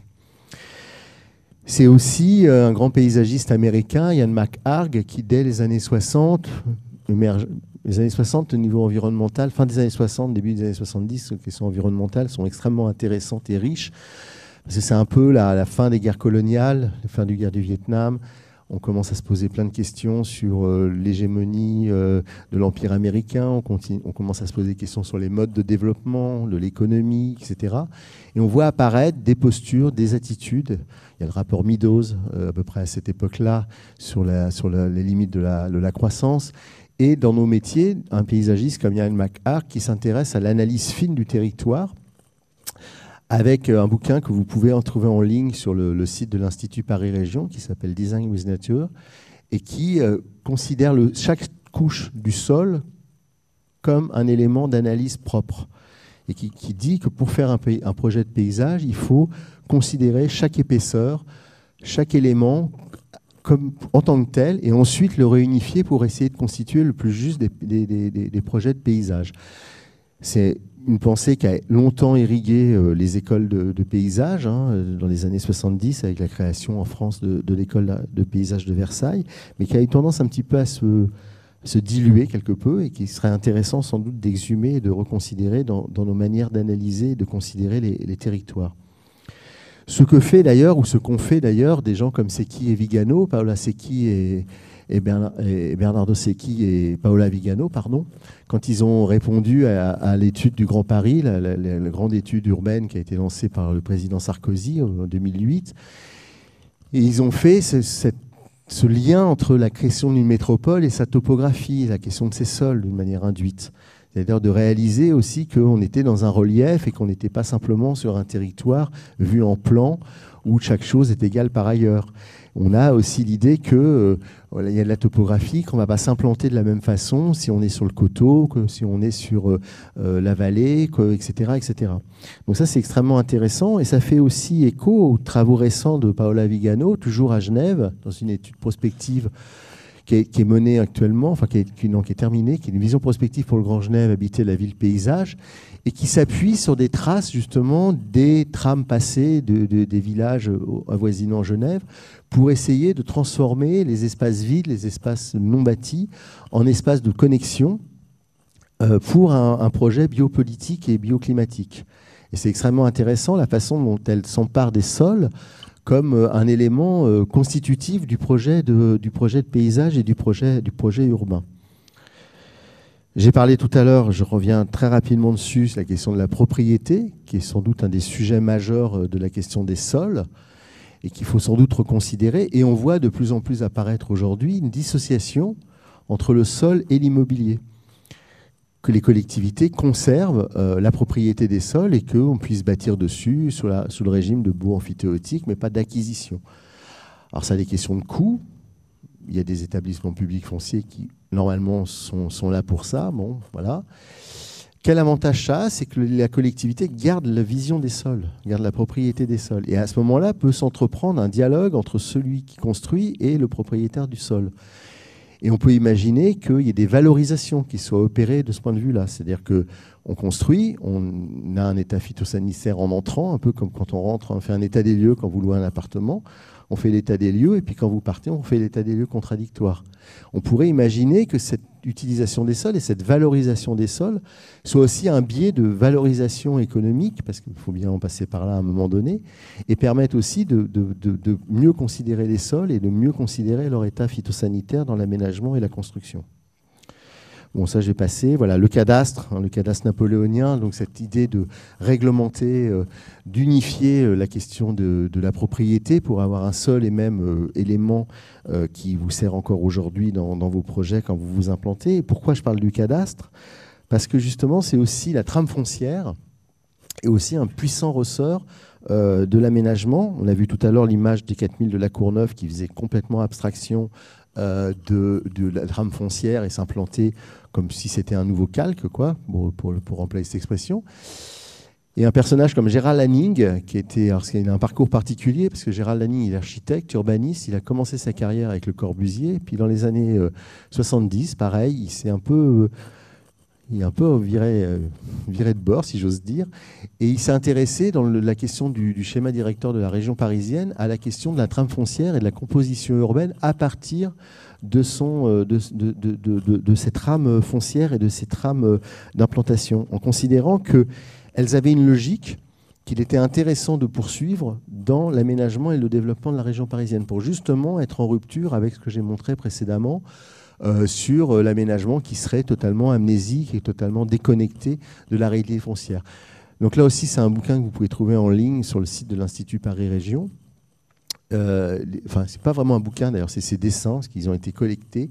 Donc là, j'en ai extrait 3 qui montrent voilà, comment il envisage, à partir des trames précédentes, principalement agricoles, agraires, comment elles forment un paysage, comment elles structurent un paysage et comment ces trames peuvent devenir des inspirations pour implanter de futurs équipements, de futures installations. Et c'est tout le savoir aussi d'architectes qui travaillent actuellement sur le territoire. On en parlait avec Claude en préparant la conférence, qui reprennent justement des implantations extrêmement fines, extrêmement soucieuses et attentives par rapport aux environnements et par rapport aux paysages. On revient à Genève aussi, où le cadastre a aussi été un outil de compréhension de l'évolution de la ville, avec ce travail formidable qui avait été mené dans les années 90, toujours sous la houlette d'André Corboz, mais aussi avec Alain Léveillé et d'autres géographes absolument passionnants et intéressants. Et qu'est-ce que ça montre avec tout ça réalisé au crayon de couleur quand même, avant l'avènement des outils numériques? Sur un même document, montre la constitution de la ville de Genève à partir de ces trames cadastrales, puisque le cadastre napoléonien est allé jusqu'à Genève. Et on voit apparaître voilà, la vieille ville, hein, sein de ces fortifications, et puis la ville qui s'est constituée tout autour, avec une coloration qui permet de dater l'ensemble des constructions. Et donc c'est extrêmement intéressant, parce que sur un seul document assez simple, on a une vision très claire de la façon avec laquelle la ville de Genève s'est constituée au fil du temps. Et ce document a été une des grandes sources d'inspiration, d'ailleurs, de notre plan guide qu'on a fait sur l'île de Nantes. Voilà, pour la petite histoire. Et puis aussi, c'est d'autres disciplines qui peuvent nous inspirer. L'archéogéographie de Gérard Chouquet, qui est un personnage qui a inventé cette espèce de discipline. L'archéologie, vous savez, l'archéologie préventive en particulier, on a un site, on a des traces de quelque chose, on va en faire le relevé, et dans la majorité des cas, on va refermer et on va faire le projet tel qu'il était prévu, après avoir d'une part fait le relevé et exhumé, retiré les éléments importants ou historiques. Gérard Chouquet, il propose d'aller un peu plus loin, et il s'appuie sur le travail de ceinturiation, c'est-à-dire cette trame qu'avaient mise en place les Romains à l'époque de l'Empire romain, ça remonte à quelques années. Et il a fait un travail en Italie du Nord en particulier, il a travaillé un peu partout en Europe et en France aussi. Et en fait, il s'est aperçu que cette ceinturiation, elle avait un peu disparu visuellement du paysage. Par contre, quand on commençait à creuser, on voyait qu'il y avait des choses qui avaient bougé. Et que des routes étaient quasiment à l'emplacement. Donc on voit ici la ceinturiation, je ne sais pas si vous le voyez correctement, on voit cette trame régulière, et puis on voit des choses qui ont bougé par rapport à ça. Et donc lui, il propose de revenir sur cette question-là et de se servir de ces traces passées des implantations, en particulier en termes d'irrigation, parce que l'urbanisation romaine était très très puissante en termes de gestion de l'eau, d'irrigation, etc. Et donc de se resservir de ces trames, parce que quand on creuse un peu, on retrouve la trace de la rivière, on retrouve la trace du canal, qui pourrait tout à fait servir dans des aménagements pressants. Et je trouve ce travail qui est beaucoup utilisé par certains paysagistes extrêmement puissant, parce qu'il allie justement la question de la trace, la question de la mémoire, à la question de la transformation et à la question de l'utilisation économe et raisonnée des sols. J'ai passé ça. Aujourd'hui, on en est là, on en est sur ces questions de métabolisme urbain, on en est à la question de comment un environnement urbain fonctionne, avec un bilan de flux de matière, etc. Donc on voit bien que la question des sols nous emmène aussi à des échelles géographiques, mais aussi à des échelles économiques qui nous amènent à repenser aussi des modèles de production de déchets, de recyclage, etc., qui sont, je pense, aujourd'hui aussi au cœur de nos questions d'aménagement et de nos questions de construction. Question de représentation, sans doute un ouvrage dont vous avez sans doute entendu déjà beaucoup parler, qui s'appelle Terraforma, manuel de cartographie potentielle, et qui propose de changer le point de vue, qui est un petit peu aussi le sens de cette intervention, c'est-à-dire de dire on regarde les choses depuis le sol, depuis le vivant, depuis des points de vie et pas des points de vue. Bon, c'est un peu un jeu de mots, mais ça permet de considérer les choses un peu autrement. Et ce qui est intéressant aussi, c'est que ce sont trois femmes qui ont réalisé ce manuel. Frédéric Aituati, qui est plutôt une philosophe des sciences, une historienne des sciences, et Alexandra Arène et Axel Graer, ce sont des architectes. Donc là aussi, c'est intéressant de voir la capacité notre capacité de représentation au service de nouvelles manières de figurer les territoires, de les représenter, de les donner à voir et peut-être aussi d'envisager leur transformation. Donc je pense que ce rôle-là, il est extrêmement important et surtout, à mon avis, très important dans les années qui viennent. En parlant de représentation, évidemment, c'est des représentations comme celle de Matthew Rangel, qui est un peintre américain et qui a cette capacité, je trouve formidable, à représenter sur un même document à la fois le paysage, la géographie, la topographie, le cheminement qu'il a opéré et puis un certain nombre de documents. Donc une sorte d'amplitude aussi dans la représentation ou dans les représentations des territoires que je vous invite aussi à adopter et à explorer, parce que c'est une source extrêmement intéressante aussi pour nous, architectes.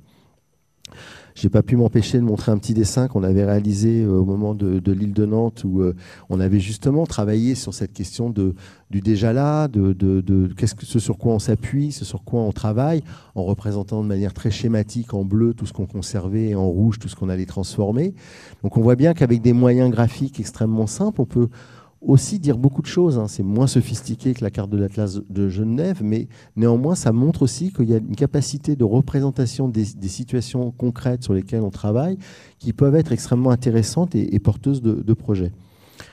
La question du plan paysage aussi, on voit sur ce quasi-transect qu'a réalisé Coloco dans le parc national des Calanques, cette capacité aussi à informer la carte, à la rendre dynamique, pour aussi mesurer les éléments en présence et les forces en présence, de sortir aussi de représentations par trop figées, qui est la carte souvent, ou le plan en particulier, mais adopter des représentations qui seraient un tout petit peu plus en dynamique et qui permettent aussi de considérer les environnements d'une manière différente.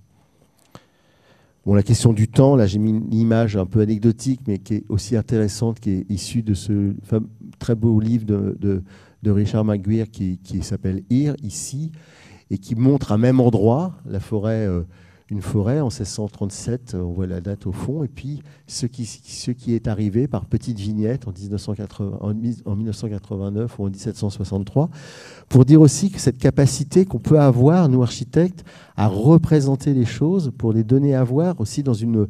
Voilà, là c'est une BD, mais c'est extrêmement riche aussi d'imaginer que le temps devient aussi une matière extrêmement importante. Et le temps, je l'ai dit tout à l'heure, est extrêmement important quand on commence à considérer les sols. Je vais être trop long, je crois. Ça va? Je continue, je termine, c'est bon?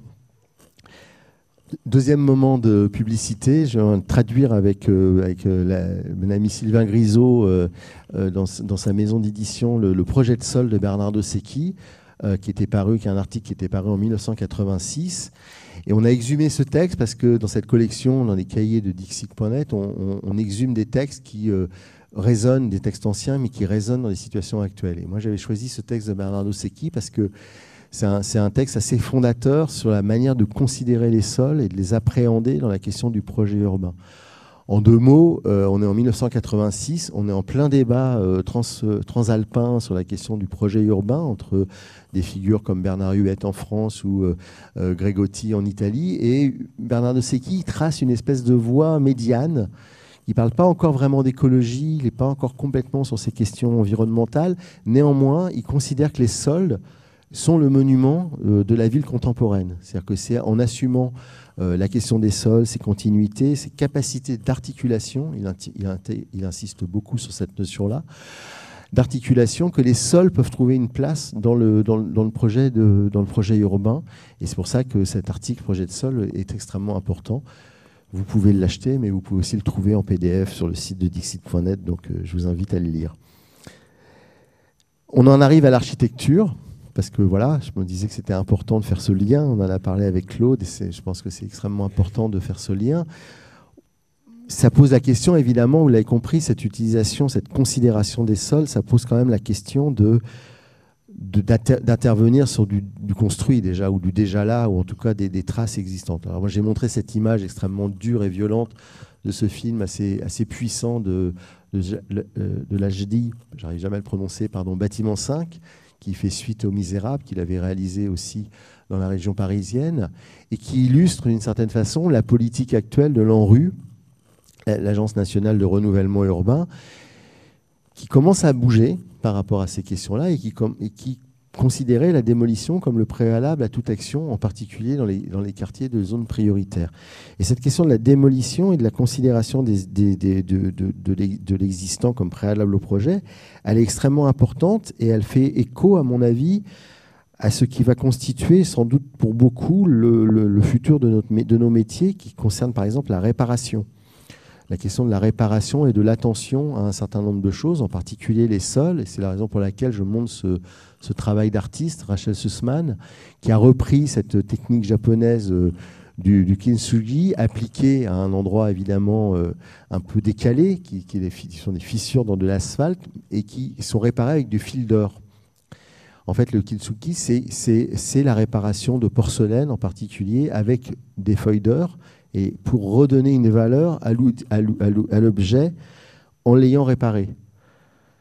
Et cette idée, je la trouve extrêmement puissante, intellectuellement et conceptuellement, de se dire que réparer quelque chose, c'est lui redonner une nouvelle valeur, peut-être pas en lui appliquant des feuilles d'or, mais en tout cas en lui apportant toute considération et toute l'attention qu'il faut, et en particulier, évidemment, les sols.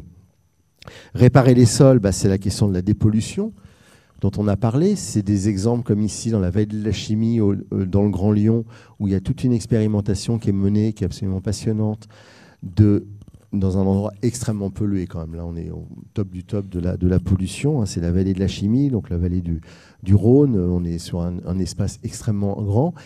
Et il y a des tentatives de phytoremédiation, de dépollution des sols par des moyens plus ou moins naturels, plutôt naturels d'ailleurs, qui fonctionnent, mais qui posent la question du temps, encore une fois, de réussir à purger la totalité des pollutions et d'essayer de retrouver des sols en bon état dans un endroit où, pour autant, ils ont été extrêmement malmenés. C'est la question de la renaturation, ce sont des sujets aussi extrêmement importants, comme cet exemple fameux de la renaturation de l'Aire, qui est une rivière qui coule du côté de Genève, qui a été réalisée par Georges Descombes, et qui est à la fois un travail technique, de retrouver le lit de la rivière et de retrouver un caractère naturel à une rivière qui a été très fortement chamboulée par les aménagements et par les implantations industrielles. Alors on ne le voit pas sur cette photo, mais qui est un environnement extrêmement dur. Et en même temps, pour le dire comme ça, un travail de projet extrêmement fin, de dessin. On le voit ici avec ces losanges qu'il avait dessinés, de marquage sur le territoire, qui ont disparu au fil du temps, donc qui est aussi une idée assez belle, assez poétique d'un projet qui va disparaître avec le temps, mais qui permet d'allier à la fois des obligations techniques et des obligations de projet extrêmement intéressantes. Enfin, le travail de Georges Descombes, d'une manière générale, est extrêmement passionnant. La réparation, elle s'applique aussi au sol, évidemment aux espaces publics. C'est cet exemple fameux aussi à Ulastret, en Catalogne espagnole, de Matteo, où il est intervenu très finement sur la réparation d'un certain nombre d'ouvrages, reprenant sans doute à sa manière le travail qu'avait fait Scarpa dans un certain nombre de bâtiments, c'est-à-dire de dissocier systématiquement interventions récentes et interventions anciennes, mais avec des moyens extrêmement minimes, quoi, comme par exemple cette évacuation d'eau réalisée en béton, juste à un endroit extrêmement simple. Je ne résiste pas une seconde fois à parler de l'île de Nantes et du travail qu'on y avait mené, avec un travail de recyclage des matériaux. Le quai François Mitterrand, on avait travaillé sur l'épaisseur du sol déjà à l'époque. On n'avait pas tout à fait formalisé comme ça, il faut être honnête, mais on avait gratté l'enrobé, on avait exhumé les pavés qui étaient en dessous, et on les avait réutilisés. Ce sont les pavés que vous pouvez voir en sortant après la conférence sur le quai. Donc cette idée aussi du recyclage, du réemploi, qui sont aussi des attentions particulières que l'on peut mener au niveau des sols. Au niveau du bâtiment, bon, il y a des exemples fameux. Je n'ai pas osé mettre le lieu unique, mais j'aurais pu, mais peut-être à une échelle architecturale peut-être plus pertinente, plus intéressante à mon avis que le lieu unique d'ailleurs. Il y a ce travail des architectes de barcelonais, toujours, architectes, qui ont ce travail extrêmement fin dans un bâtiment existant. Alors il y a une esthétique évidemment qui est produite par rapport à ça. Et ce qui est extrêmement intéressant dans leur démarche, c'est qu'ils ont une préoccupation aussi environnementale. C'est que ce n'est pas simplement une esthétique pour une esthétique. Peut-être aussi pour ça que je n'ai pas mis le lieu unique. Mais qui parle aussi de comment on introduit une notion de confort dans un espace existant en considérant le volume existant comme base du travail à venir. J'ai remis aussi le travail que m'avait envoyé, que je ne connaissais pas, donc je me suis permis de le remettre, que m'a conseillé Claude, de Fabrique de Pierre Jolin, c'est ça, qui est aussi un travail extrêmement fin d'implantation. On voit bien aussi la logique d'implantation, la finesse d'implantation que cette agence mène un peu partout en France, mais avec une échelle, voilà, dans un bâtiment d'élevage expérimental, avec l'INRA, donc qui est vraiment des spécialistes de ces questions.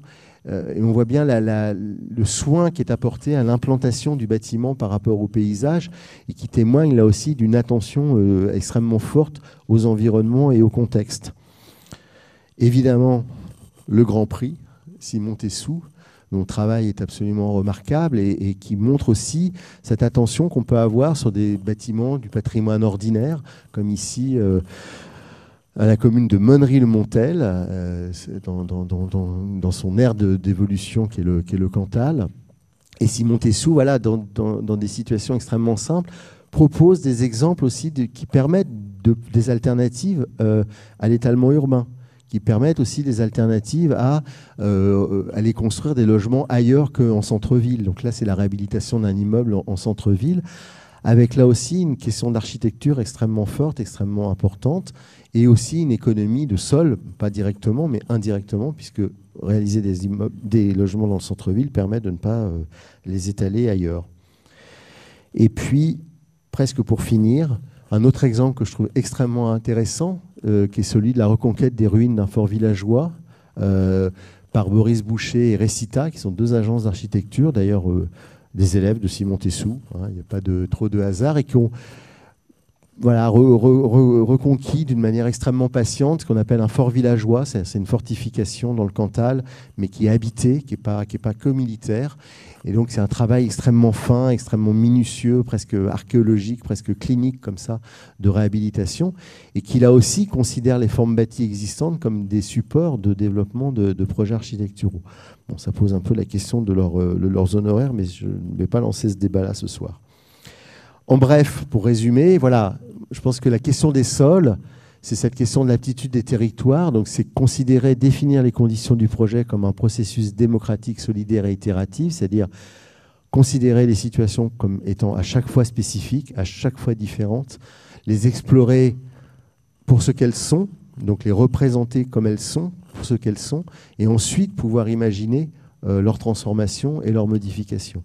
Ce qui veut dire effectivement un dialogue à la fois avec les humains, non-humains, enfin on retrouve un peu des items qu'on a évoqués pendant toute la conférence, que j'ai évoqués pendant toute la conférence, et puis aussi qui laisse la place à l'expérimentation, qui laisse la place à l'erreur, qui laisse la place à des choses qu'on peut refaire, qu'on peut de manière itérative, donc qui change considérablement, me semble-t-il, la manière de faire le projet. On en a beaucoup parlé avec Amélie quand on enseignait ensemble, la séquence balistique du projet, c'est-à-dire le budget, le programme, le site, le projet, qu'on voit sur le schéma du haut.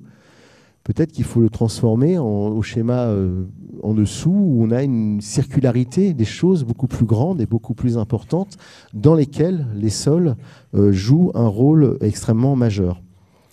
Je passe la gouvernance de Sienne, c'est trop tard.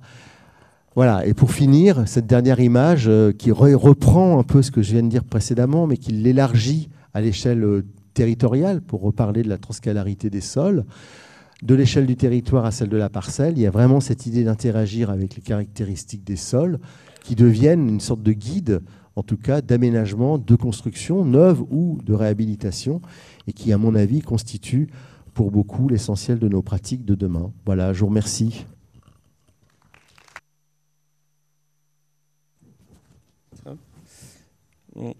À un moment donné, tu as parlé du projet qui disparaît avec le temps. J'ai trouvé qui disparaît avec le temps. Oui. J'ai noté ça parce que je trouve ça, il y a une dimension poétique, mais en même temps, poétique et politique. Et ça appelle la question de la représentation. Et j'aimerais bien savoir si tu pouvais un peu te déployer sur ça. J'ai parlé de ça à propos du projet de Georges Descombes, je peux remettre ici. C'est-à-dire que dans ce cas précis, puis j'élargirai après ma réponse en essayant d'être bref, Georges avait imaginé que le lit principal de la rivière qu'on voit ici canalisé se déporte sur le lit primaire et devienne cet espace d'expansion qu'on voit ici.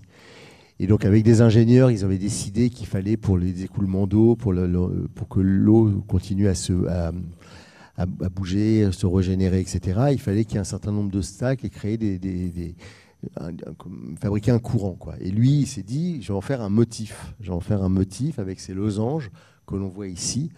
Alors tout ça, c'est documenté. Il y a un site internet qu'il a mis en place avec un journal qu'il a édité qui est extrêmement intéressant. Sauf que ce dessin, il disparaît, quoi. Parce que évidemment, l'eau, à un moment donné, elle ne va pas suivre exactement les limites des terres qu'il a levées et des motifs qu'il a dessinés. Mais ça faisait partie du projet. Et ça, je trouve que c'est extrêmement intéressant dans l'idée que le projet, c'est un moment d'une histoire et que ce que l'on fabrique, nous, architectes, paysagistes, concepteurs en général, finalement, c'est un instant sur une ligne de temps beaucoup plus longue. Et que le projet, il existe avant, dans l'observation des territoires, dans leur représentation, dans la représentation des lieux. Il est dans la réalisation formelle, l'acte de construire, le chantier, la réalisation, etc. Puis ensuite, quelque part, il nous échappe et il peut aussi disparaître par les usages successifs des uns et des autres, les appropriations, ou ici, le courant de la rivière qui va façonner autrement le paysage. Mais parce qu'à un moment donné, il y a eu projet. Et je pense que cet élément-là du projet me paraît extrêmement important. Alors, on va pouvoir arguer du fait qu'il faudrait préserver certains projets, qu'il faut patrimonialiser, etc. Moi, je crois que ça nous invite aussi peut-être à plus d'humilité aussi par rapport à nos pratiques, par rapport à nos manières de faire, et peut-être aussi d'accepter justement que le temps soit aussi un élément de transformation des lieux qu'on a nous-mêmes aménagés ou transformés. Et je trouve que la question des sols, elle est extrêmement puissante par rapport à ça, parce qu'elle nous invite justement à cette modestie, pour le dire comme ça, de l'intervention qui peut s'effacer avec le temps, qui peut disparaître, etc. On le voit dans des attitudes d'architectes comme les plus connus d'entre eux, Lacaton et Vassal, qui mettent à disposition des dispositifs pour les habitants et qui acceptent qu'ils soient réappropriés, qu'ils soient utilisés, qu'ils soient transformés, que tout ça puisse évoluer sans que ça soit une écriture forcément figée. Donc je trouve que cette métaphore finalement de la disparition du projet que tu saisis, Claude, me paraît extrêmement intéressante et extrêmement fructueuse. J'espère avoir répondu à ta question.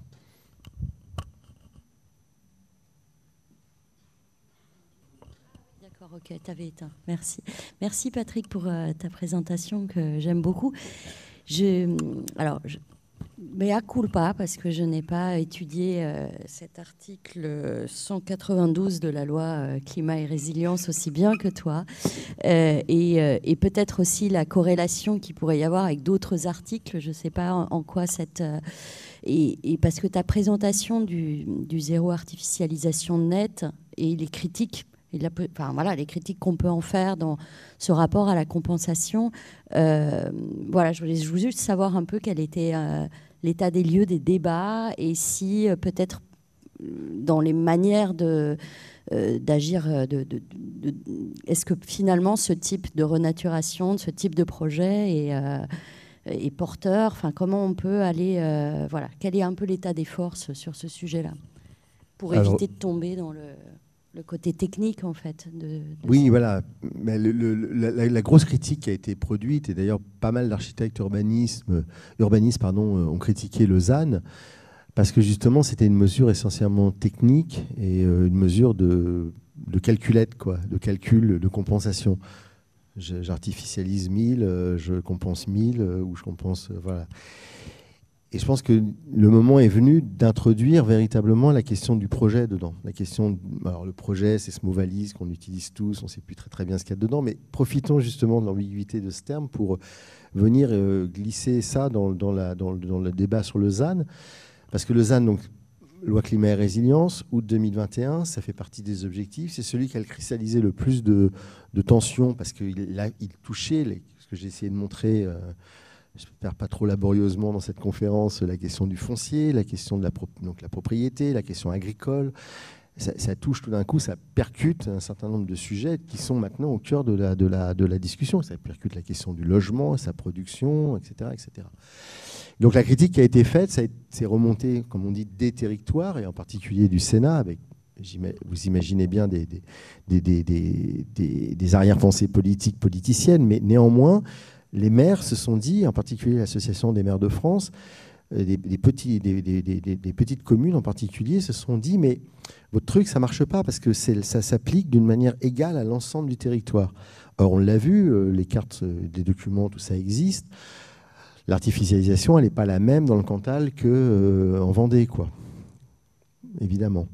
Donc, comment on module les choses? Comment on applique les choses? Donc, il y a eu des discussions, ça a duré 1 an, puisque les décrets d'application sont finalement sortis en juillet 23, donc presque 2 ans après, avec des compensations, avec 1 hectare par commune de plus de je ne sais plus combien d'habitants pour permettre d'artificialiser quand même sur cet hectare, parce que, ah oui, j'ai oublié de dire que le ZAN était considéré comme un anti-développement des communes. C'est-à-dire que ça a été mis en place... le ministère de l'économie a dit, mais en fait, vous êtes en train d'empêcher les communes de se développer, les territoires de se développer, puisque la consommation des sols, elle est à la fois pour l'étalement urbain, le logement, le pavillon, mais elle est aussi pour les centres commerciaux. Bon, ça a tendance un peu à se tasser, mais quand même. Et puis les logisticiens, qui sont en train d'exploser sur le marché et qui consomment des dizaines d'hectares à chaque fois qu'ils s'implantent. Donc cette tension entre le sol, sur le milieu économique, de dire c'est un empêcheur de développer en rond et à amener l'État à moduler les décrets en disant on va donner des compensations déjà à l'intérieur de la loi, on va donner 1 hectare par rapport aux communes. Sauf que là encore, on est dans une logique de calculette, j'essaye d'être clair, hein. On est dans une logique de calculette parce que quelle que soit la taille de la commune, enfin à partir d'un certain seuil, on donne la même surface, 1 hectare. C'est l'hectare rural, on a appelé ça comme ça en plus, parce que derrière tout ça, il y a l'idée de défendre une forme de ruralité. Enfin bon, voilà. Donc, on voit bien qu'on est encore dans l'imprécision totale et qu'on n'arrivera pas de cette façon-là à s'en tirer. Et aujourd'hui, les réflexions du ministère, de la DGALN, la Direction Générale de l'Aménagement, etc., c'est de dire on va essayer de descendre dans une échelle encore plus fine de maillage du territoire, à la fois pour avoir une stratégie globale sur le territoire et jouer des principes de mutualisation, d'équipement, de répartition de la population dans une aire donnée, en particulier les intercommunalités. Voilà. Mais aussi à l'échelle plus fine, même de la parcelle, on revient sur la question des sols fonciers, la question de la parcelle, pour essayer de détecter les endroits sur lesquels on pourrait agir plutôt que de découper des hectares comme ça, un peu n'importe où. Donc on en est là. À la fois, on a beaucoup avancé, il y a beaucoup de production là-dessus, énormément de publications, de controverses, etc. Et en même temps, pour l'instant, on n'en voit pas encore totalement les effets. Donc il y a des gens qui sont extrêmement actifs sur le front du ZAN aujourd'hui dans les territoires, en particulier les CAUE, qui sont extrêmement porteurs de méthodes de projet, de manières de faire pour essayer d'infléchir cette logique un peu de la calculette et de lutter aussi, et faire beaucoup aussi de pédagogie auprès des élus pour leur dire que c'est aussi une capacité à redevenir maire d'une certaine façon. Parce que ce ZAN, il a à la fois une contrainte, moi c'est mon point de vue fondamental, c'est que c'est à la fois une contrainte, certes, de ne plus artificialiser, mais c'est aussi une manière de reparler autrement de l'aménagement du territoire. C'est-à-dire que ça redonne une forme de légitimité, de maîtrise du terrain, du sol, aux élus et aux décideurs locaux. Et c'est ce pas-là qu'on est en train, enfin, qui est en train de s'opérer, enfin, dans une vision un peu optimiste. Je ne sais pas si j'ai répondu à ta question, Amélie.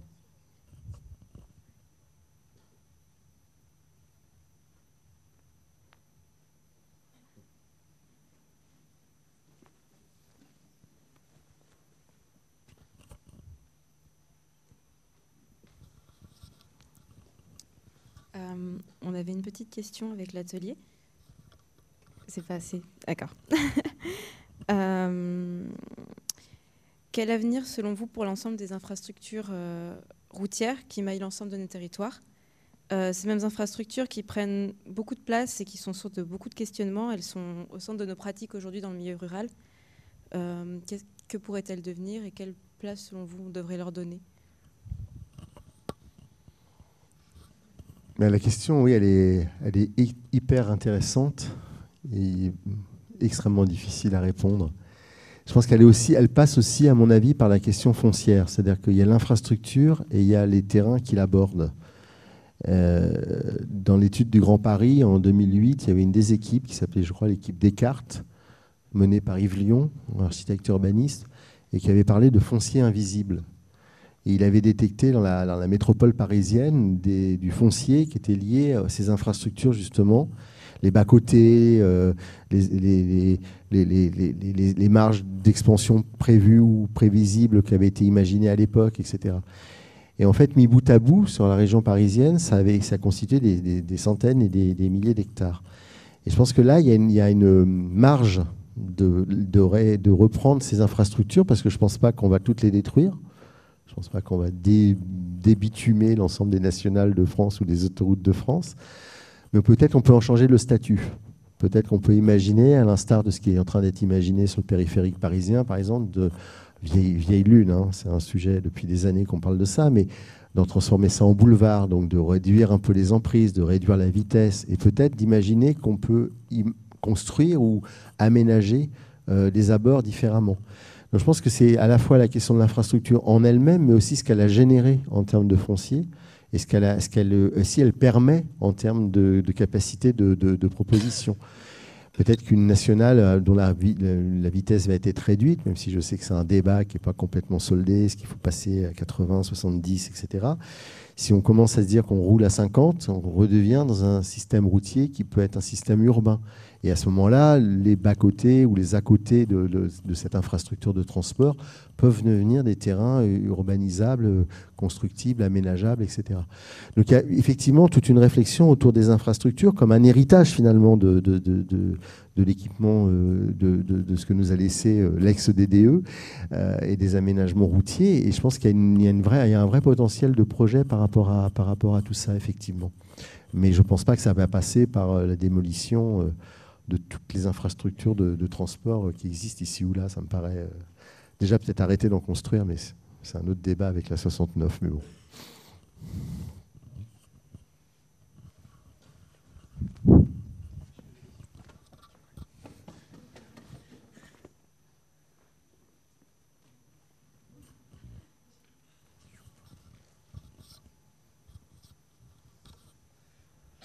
Bonsoir, merci pour la conférence.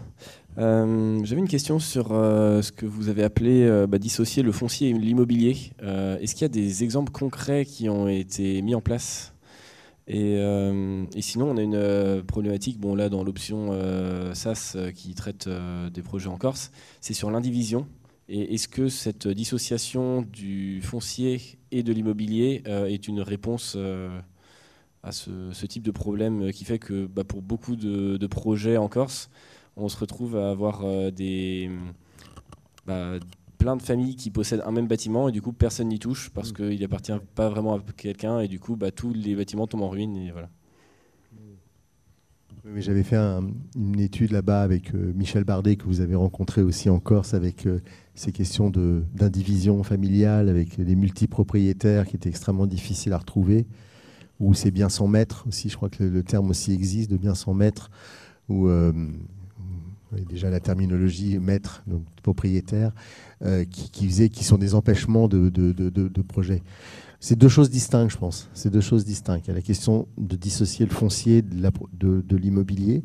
Ça, c'est une chose qui, techniquement, peut se mettre en place. C'est-à-dire qu'on n'est pas obligé de vendre le terrain pour l'urbaniser.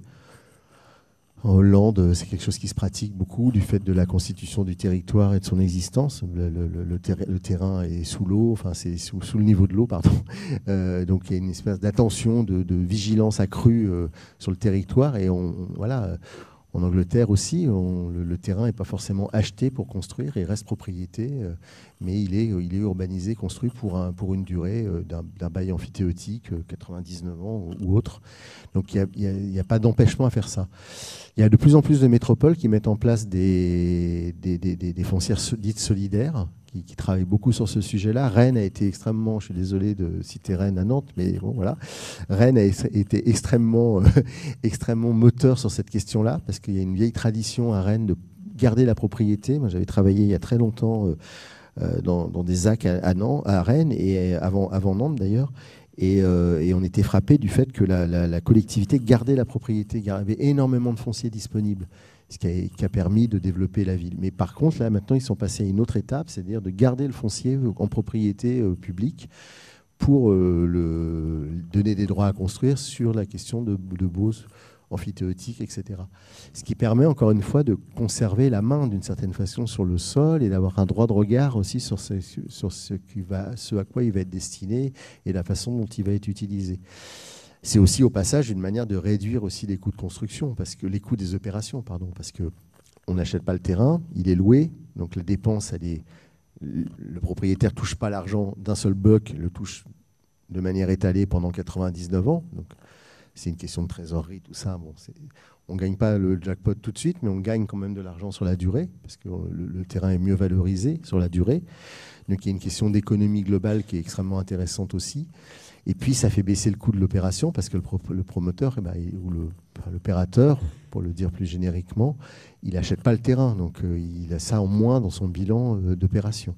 Donc c'est des pistes qui sont extrêmement intéressantes. C'est aussi des pistes qui commencent à s'ouvrir à des échelles plus individuelles, avec l'habitat participatif, par exemple, ou des collectifs qui construisent des opérations sur des terrains qui ne sont pas nécessairement à eux. Parce que pour la même raison, il y a certaines communes en région parisienne, dans la banlieue, dans le 93, qui favorisent l'émergence de projets. Alors ça reste c'est 0,0% des opérations de logement, mais c'est intéressant parce que ça envoie des signaux quand même d'autres manières de faire.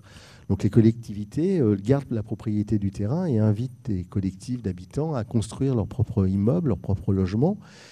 Ça fait une économie pour les personnes qui se mobilisent, et puis la collectivité garde le terrain et elle a en contrepartie des familles qui viennent s'installer dans leur commune avec des enfants, etc., etc. Donc on voit bien que quand on commence à s'intéresser à ces questions-là, la question de l'économie, on la détend, on la déploie plus exactement à une autre échelle. Elle n'est pas simplement... voilà, j'achète le terrain, je construis, et bien, le schéma que je vous montrais tout à l'heure, on voit bien qu'on tire les fils sur une temporalité beaucoup plus longue qui met en place aussi une responsabilité de la collectivité par rapport aux aménagements. Ça, j'espère que j'ai répondu à peu près à votre première question. La deuxième question, mais là, je ne suis pas spécialiste de la Corse. Il y a des moyens pour ça. Les élus ont des moyens. Il faut de l'ingénierie pour faire de la recherche de propriétaires. Et c'est du temps, mais à un moment donné, il y a des délais. Si je me souviens bien de la mécanique, il y a un moment donné, si personne ne répond à la demande faite, de se manifester comme propriétaire ou comme propriétaire d'une partie d'un bien, d'indivision, comme vous le disiez, eh ben, ça retombe dans l'escarcelle de la commune. Alors c'est des terrains extrêmement longs. Moi j'avais vu dans l'Altaroc, du côté de Porto Vecchio et vers la montagne, des terrains, des villages où il y avait justement des maires qui avaient réussi à aller jusqu'au bout du processus, qui avaient fait des recherches, mobilisé les personnes, les héritiers, ne s'étant pas manifesté, avait fini par récupérer le bien et avait pu l'aménager, le transformer, etc. Parce que je crois que c'est un vrai sujet, en Corse en particulier, dans les parties montagneuses plutôt, si je dis pas de bêtises. Donc oui, il y a toute une mécanique. En fait, ce qui est intéressant avec les sols, pour revenir au sujet, c'est que toute la mécanique juridique, foncière, etc., elle est là. Le droit français permet aussi ça. Moi, je travaille beaucoup avec des juristes, en particulier Marie-Lise Desrousseaux. Et Maëlys, elle dit très clairement, le droit français donne aussi des devoirs aux propriétaires. On n'a pas que des droits. Sauf que l'imprimature de la propriété est tellement fort qu'on a oublié qu'on avait des devoirs par rapport à ça. Donc le droit français, effectivement, ne permet pas forcément de garder un bien et de ne pas l'utiliser pendant des mois et des années, quoi. Donc il y a des éléments, il y a des moyens d'agir pour les collectivités. Autant faut-il qu'elles le sachent et autant faut-il qu'elles aient les moyens humains, matière grise, logistique pour le mener.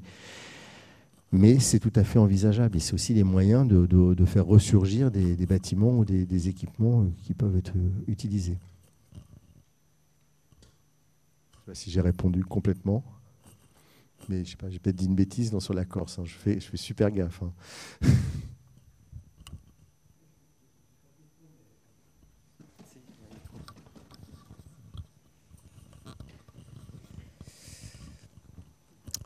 Oui, en fait, tu appelles à une nouvelle conscience des sols. Ça me fait penser à un essai qui a été fait avec les parlements de la Loire. Les parlements de la Loire, je ne sais pas, voilà. Hein, où d'ailleurs Bruno Latour est pas mal intervenu dessus. Est-ce que, à ton avis, cette question de la conscience du sol, par lui-même, hein, puisque c'était l'objet en fait sur la question ligérienne, pourrait être envisageable pour, en effet, redonner non pas une stratification, on va dire, réglementaire au sol, mais vraiment une identité proche d'une identité humaine sur cette question des sols, et donc ouvrir une approche qui actuellement n'existe pas. Oui, l'initiative à laquelle tu fais référence, le Parlement de Loire, c'était une tentative de donner des droits à l'entité Loire, voilà, en tant que telle, et lui permettre de se représenter en justice si elle subissait des dommages. Ça a été des choses qui ont été déjà tentées en Nouvelle-Zélande, en Inde, etc., dans différents endroits.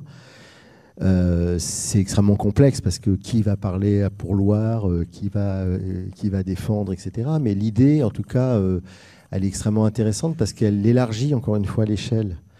Et je trouve qu'elle est extrêmement... elle élargit au bassin versant, elle élargit à un milieu, à un écosystème, elle élargit aux humains et aux non-humains, elle élargit à un certain nombre d'entités. qui permet d'élargir aussi nos manières de pratiquer l'aménagement du territoire, pour le dire assez simplement. Donc on retrouve là la question du multiscalaire des sols, quelque part. C'est-à-dire on peut partir d'un morceau de sol dans lequel on va trouver, s'il est vivant, autant de micro-éléments qu'il y a d'habitants sur Terre, à tout d'un coup une échelle géographique. Et le déploiement de tout ça nous conduit aux théories sur, ou en tout cas sur la biorégion, ou sur la logique des bassins versants, etc., etc. Donc on voit bien qu'on tire un fil extrêmement intéressant, on n'en est pas tout à fait là, mais on voit bien qu'on pourrait imaginer, même à des échelles locales, de raisonner justement avec des entités plus larges, en considérant des populations plus élargies aussi, population humaine et non humaine, des durées beaucoup plus longues aussi d'appréhension des questions. Enfin bref, on a un moyen puissant, je pense, d'agir sur nos environnements d'une manière extrêmement efficace. Voilà, j'ai des éléments de réponse un peu prudents, parce qu'évidemment, aujourd'hui, on n'a pas du tout fait ça, par exemple. Aujourd'hui, on a la loi NOTRe et toutes les lois qui ont organisé le territoire, hein, les établissements publics, etc., qui sont des regroupements communaux, communautés de communes, communautés d'agglos. Leur paramètre, c'était le nombre d'habitants.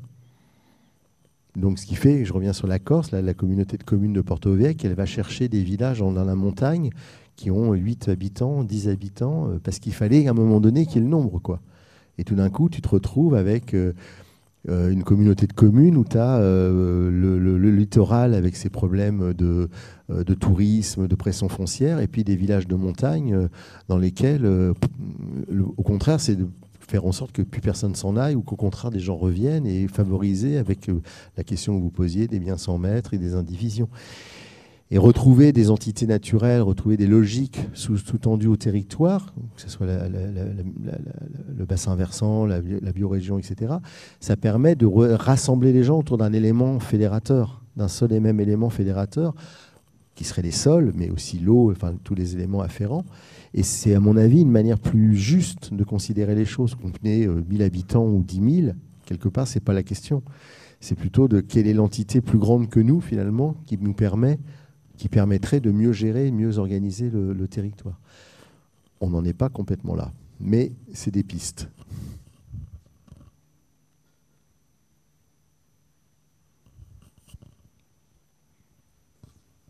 On s'arrête là ?